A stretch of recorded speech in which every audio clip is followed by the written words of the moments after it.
Bonsoir à tous. Église du Monde tourne son regard cette semaine vers l'Asie du Sud-Est, précisément les Philippines, où la guerre antidrogue lancée par le président Rodrigo Duterte inquiète vivement l'Église. Alors, qui est cet homme à la réputation sulfureuse, mais qui bénéficie d'un soutien populaire très fort? Et les Philippines comptent environ 83% de catholiques sur 100 millions d'habitants. La ferveur y est forte, en témoigne chaque année en janvier, on en voit quelques images, la plus célèbre fête du pays, la procession en l'honneur du Santo Niño, l'enfant Jésus. Elle draine des dizaines de milliers de croyants dans plusieurs villes du pays, dont Manille, la capitale. Manille qui accueillait d'ailleurs en janvier le 4e congrès eucharistique mondial. Alors nous parlerons aussi dans cette édition d'une situation tragique qui touche le pays et notamment la capitale. Les enfants des rues, ils sont des dizaines de milliers à y vivre, livrés à eux-mêmes, sans compter les enfants des bidonvilles. Des associations leur viennent en aide. C'est le cas d'Enfants du Mékong, une association de parrainage pour permettre à des enfants d'aller à l'école.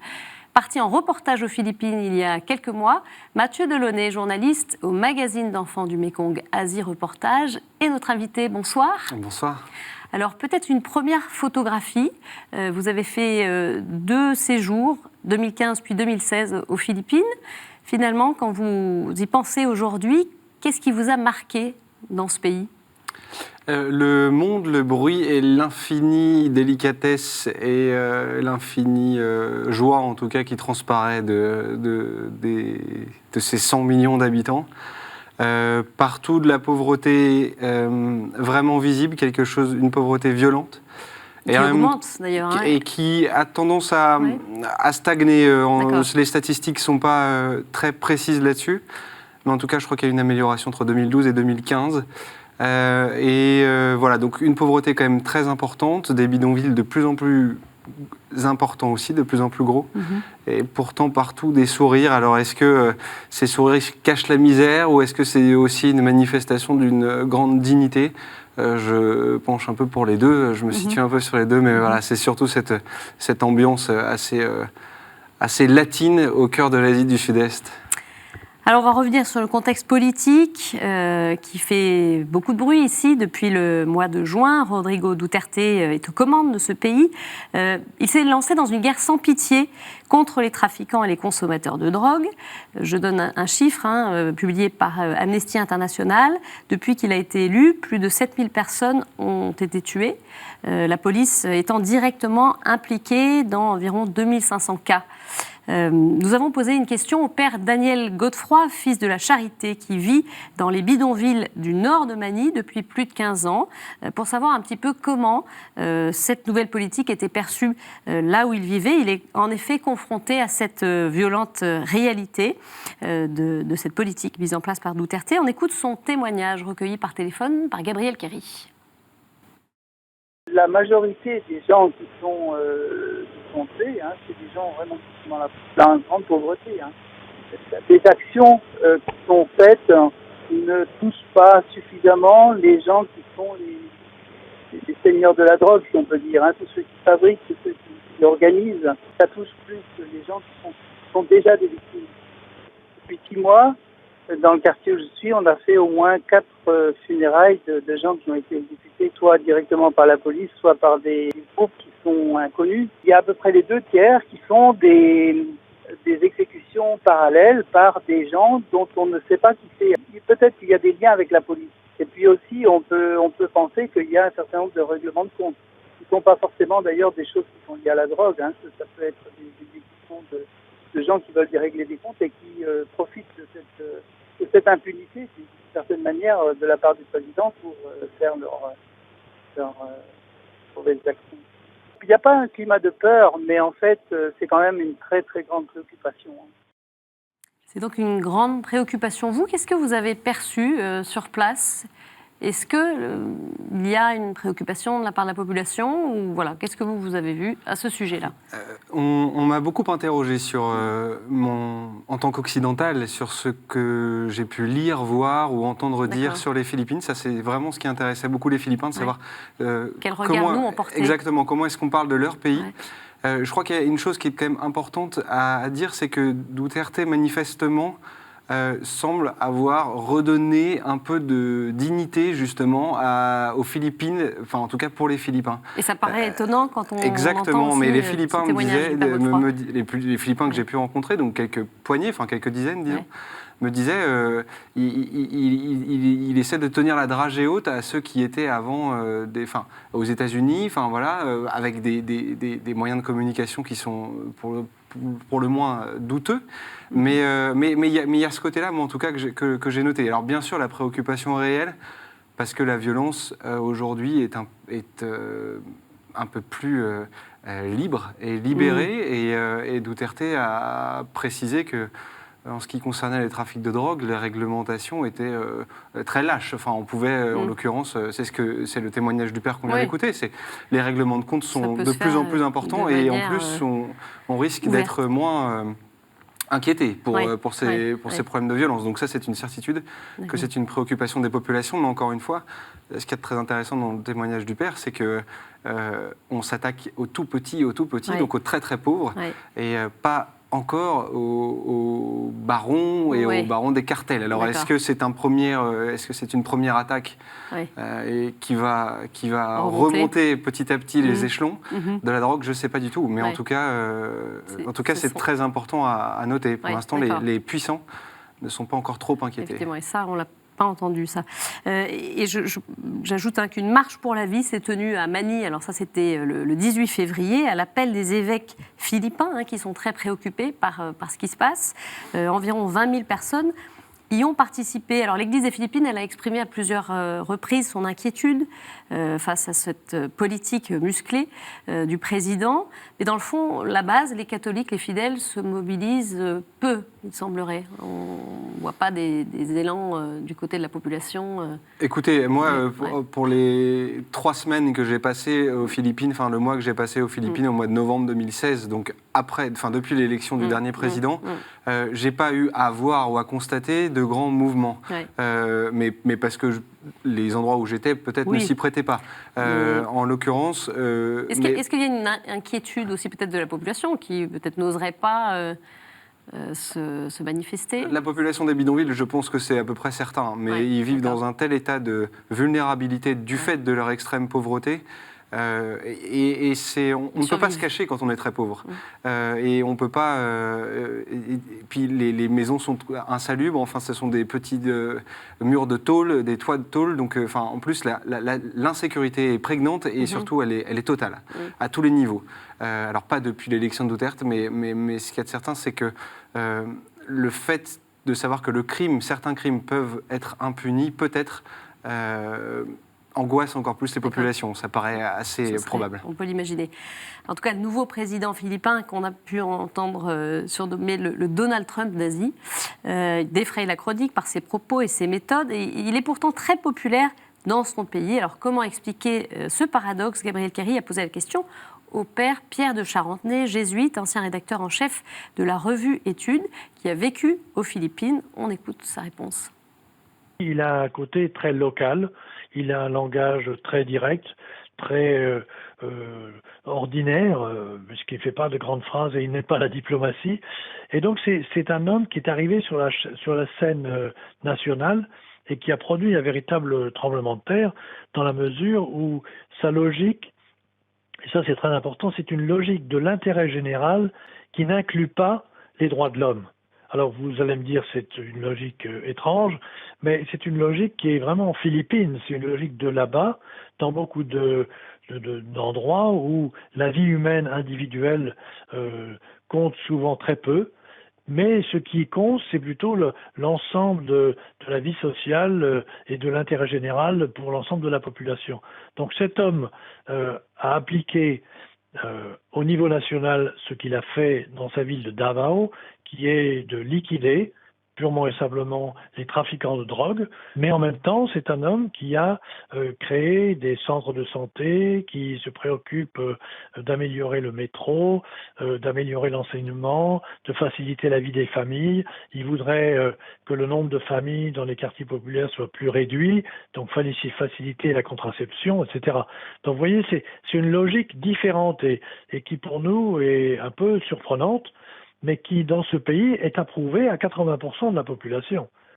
Donc là, on l'entend bien, il faut prendre le contexte culturel finalement en compte pour comprendre que finalement, ce qui se passe là-bas n'est pas complètement décalé par rapport à leur réalité. En fait. Exactement, et surtout, ce qu'il faut rappeler, c'est que l'élection de Duterte, c'était un plébiscite, hein, même si le taux de participation des Philippins aux élections est quand même très relatif, parce que pour une simple question de calendrier électoral, il y a beaucoup d'élections qui ont lieu le même jour, donc les gens n'ont pas forcément envie et le loisir de se déplacer un peu partout. Mais c'est vrai que c'est très intéressant ce que vient de dire le père de Charentenay, c'est-à-dire que moi, quand j'étais au sud de l'île de Samar, Leyte, Negros, vraiment sur plusieurs îles au sud, donc vraiment dans la campagne, et aussi à Mindanao, les gens que j'ai pu rencontrer me disaient c'est le premier président qui se préoccupe vraiment de nos problèmes à nous, de nos problématiques de pauvres.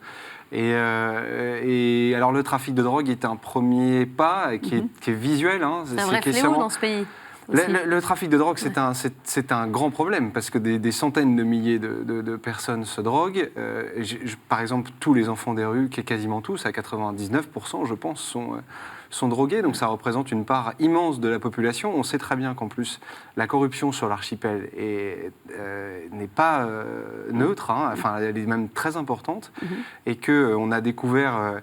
on m'a dit que dans la prison de Bilibid, donc, qui est la prison un peu emblématique du sud de Manille, on avait découvert qu'il y avait une usine de fabrication de chabou, donc c'est le crack local. Or, on sait très bien qu'une telle usine ou un tel laboratoire de fabrication n'aurait pas pu être possible s'il n'y avait pas eu l'accord des gouvernements locaux de l'époque, et c'était avant l'élection de Duterte, donc on est vraiment loin encore du président actuel, et qui, lui, a décidé de fermer cette usine-là. Enfin, voilà. Donc, tout ça est très paradoxal. J'ai l'impression qu'on a une personne qui est complexe, qui est complexe. Et puis j'avais rencontré aussi un docteur en épidémiologie, donc quelqu'un qui avait fait en plus ses études et à Harvard et à McGill, donc qui a quand même un très haut niveau de qualification, et qui disait que même s'il n'aimait pas le ton qui était employé par le président, il était sûr que la stratégie était rondement ficelée. C'est un fin politique. Et c'est un fin politique, et le bilan qu'il a eu à Davao est sanglant, mais a été aussi très efficace. Hein, et ça, les Philippins prenaient cet argument toujours, quand on en discutait, ils me disaient voyez ce qu'il a fait à Davao, il va faire la même chose dans tout le pays. Et ça, c'est un argument qui est difficilement parable pour nous, qui en plus ne sommes là que pour quelques semaines, et contrairement à ces prêtres qui y passent eux toute leur vie et qui ont un regard beaucoup plus réaliste. On en vient justement à votre reportage, le dernier, celui de novembre. Vous êtes parti pendant près d'un mois dans différents lieux. On commence par Manille, où vous avez fait un reportage sur la santé. Alors dites-nous, c'est quoi un petit peu les enjeux qui se posent aujourd'hui ? Alors, les problématiques de santé, je les ai balayées pas seulement à Manille, mais vraiment, j'y suis retourné au mois de novembre aussi pour ces questions-là. Les enjeux sont pluriels, multiples, variés, et ce sont des enjeux très basiques, c'est-à-dire une hygiène les populations les plus pauvres qui grossissent de plus en plus les bidonvilles. On sait qu'en 2030, à peu près 1/5 de la population mondiale vivra en bidonville. On sait qu'en Asie du Sud-Est, la population vivant en bidonville va éclater. À Manille, 1/4 de la population de la ville habite en bidonville. Bref, l'accès à l'hygiène la plus élémentaire, la plus rudimentaire pour ces populations-là n'est pas assuré. Et donc, on imagine très bien les conséquences que peuvent avoir, justement, un manque d'hygiène, une eau insalubre, le fait de ne pas pouvoir se laver. Voilà. Donc ça, c'est du très concret. Depuis la loi de décentralisation qui a été adoptée en 1993, on s'est rendu compte que la dotation des différentes régions qui avaient eu un peu plus de pouvoir, mais se faisait à proportion des revenus.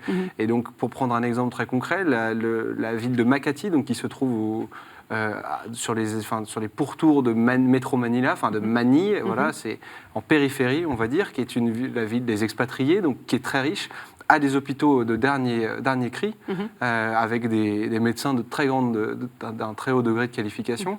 Et à côté de ça, à Mindanao, même si Lille s'en sort au sud, voilà, même si Lille s'en sort plutôt mieux qu'ailleurs, eh bien les hôpitaux sont quand même vétustes. Donc voilà, moi j'ai passé ces plusieurs semaines à arpenter un peu et les hôpitaux, à rencontrer les personnels soignants et puis évidemment les malades potentiels ou les malades diagnostiqués. D'accord, donc un gros problème de moyens et d'accès aux soins si on n'a pas les moyens. Exactement, c'est un grand classique dans les pays pauvres. Alors vous êtes aussi allé dans les régions touchées par le typhon Haiyan, on s'en souvient, on en avait déjà parlé ici bien sûr.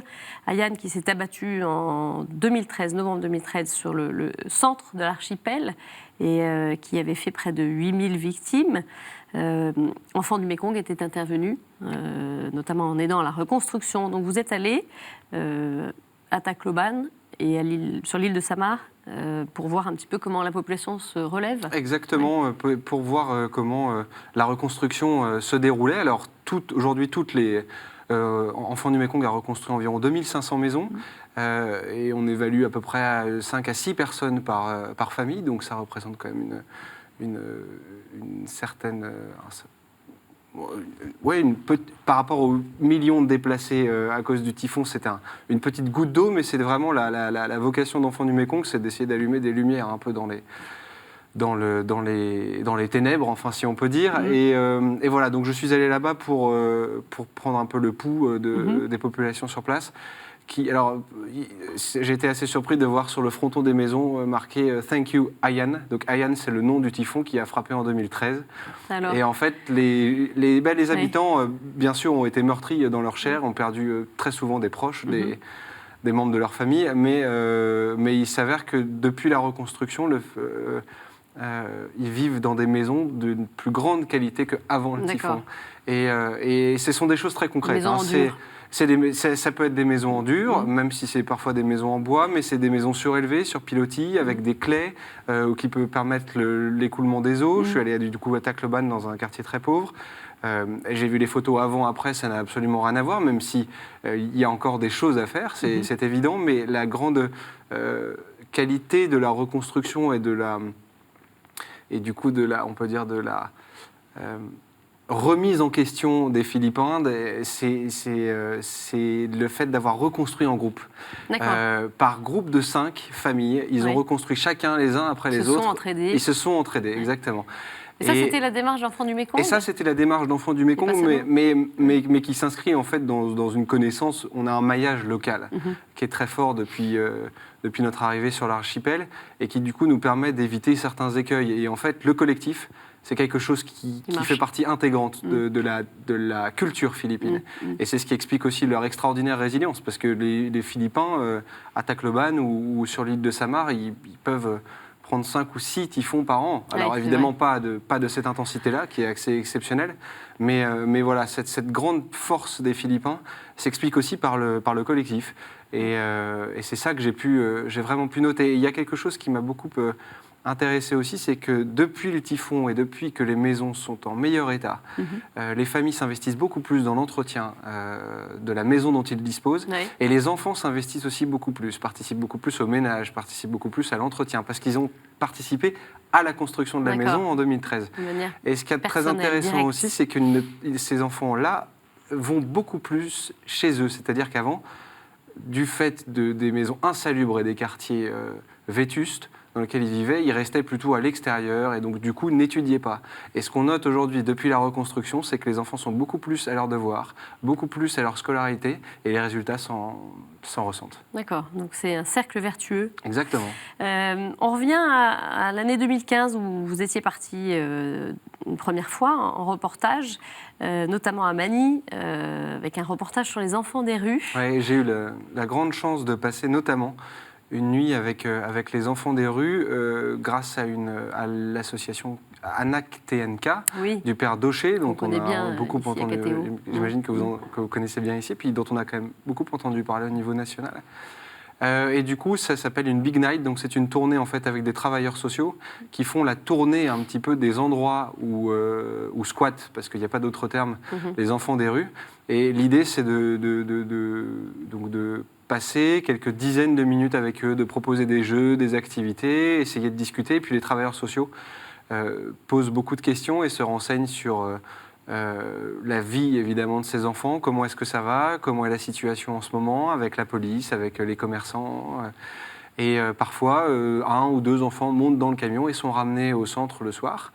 Et puis ensuite, ces enfants sont accueillis, pris en charge, et puis par un processus qui est très long, parce que ce sont des enfants qui sont détruits à bien des égards. Et par ce processus long, qui est monté par ANAC TNK, mais il y a aussi d'autres associations qui aident les enfants des rues à Manille, ils sortent peu à peu, ces enfants des rues, pour en faire des mères ou des pères de famille, mais avec un emploi et une véritable insertion dans la vie, on va dire, sociale philippine. Il y en a beaucoup qui arrivent à sortir. Le taux de réussite était de toute façon très, très mince, mais la situation de crise est tellement forte que c'est déjà un miracle d'avoir un taux de réussite aussi... si c'est quelques poignées d'enfants qui sont sortis de la rue, c'est de toute façon un succès. Et ce qui m'a beaucoup marqué, c'est en novembre, donc quand je suis retourné chez TNK pour les saluer et faire quelques photos pour eux, puis retrouver des enfants que j'avais vus l'année d'avant, j'ai rencontré un ancien enfant des rues qui avait épousé une ancienne enfant des rues. Ils s'étaient tous les deux rencontrés dans le centre, donc chez ANAC TNK. Et ils venaient présenter au père Daucher leur petit bébé qui avait, je crois, 2 ou 3 semaines. Et ce sont des images qui sont assez belles. Surtout quand on a vu le drame dans lequel vivent ces enfants. Ça vous avait marqué, ce reportage comme ça? Ça doit être assez étonnant. On n'est pas habitué à ça, de se retrouver avec des dizaines d'enfants comme ça qui se retrouvent dans la rue en pleine nuit.